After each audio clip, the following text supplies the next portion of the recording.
क्या आपने कभी सोचा है प्रसाद हाथ में लेकर सीधा मुंह में क्यों नहीं डालते, सर पे रखकर ही क्यों लेते हैं? जरा ठहरिए, अभी जवाब मत ढूंढिए, क्योंकि ये सिर्फ परंपरा नहीं, मनुष्य की औकात याद दिलाने वाला सत्य है। एक बार एक राजा मंदिर गया, भक्ति थी, दान भी दिया, लेकिन घमंड भी साथ था। प्रसाद मिला, राजा ने हंसकर कहा बस इतना, और बिना सिर पर रखे खाने लगा।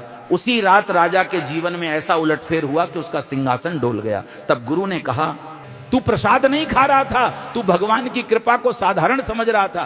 प्रसाद खाना नहीं होता, प्रसाद स्वीकार किया जाता है। जब आप प्रसाद सिर पे रखते हैं तो आप कहते हैं हे प्रभु मैं ऊपर नहीं, मैं नीचे हूं। ये सिर पर रखना दरअसल अहंकार को नीचे रखने की क्रिया है। अब जवाब सुनिए, जो इंसान भगवान की दी हुई कृपा को सीधे मुंह में डाल देता है वो जीवन की सीख को दिल में कहां उतारेगा। इसलिए शास्त्र कहते हैं पहले सिर झुकाओ फिर प्रसाद पाओ।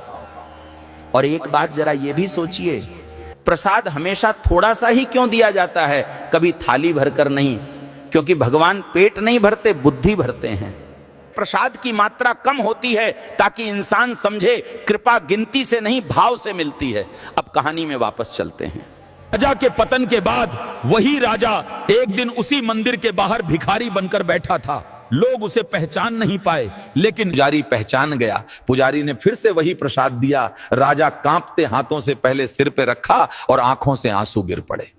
तब पुजारी बोला अब तू राजा नहीं, अब तू भक्त है। अब एक सवाल पैदा होता है, क्या भगवान हमसे पद छीनते हैं या हमें भक्त बनाना चाहते हैं? जो इंसान प्रसाद को आदत समझ ले, उसके जीवन से आशीर्वाद धीरे धीरे आदत बनकर गायब हो जाता है। अब ये आखिरी सवाल आपके मन पर छोड़ता हूं, अगली बार जब प्रसाद मिले आप सिर झुकाएंगे या सिर्फ हाथ बढ़ाएंगे?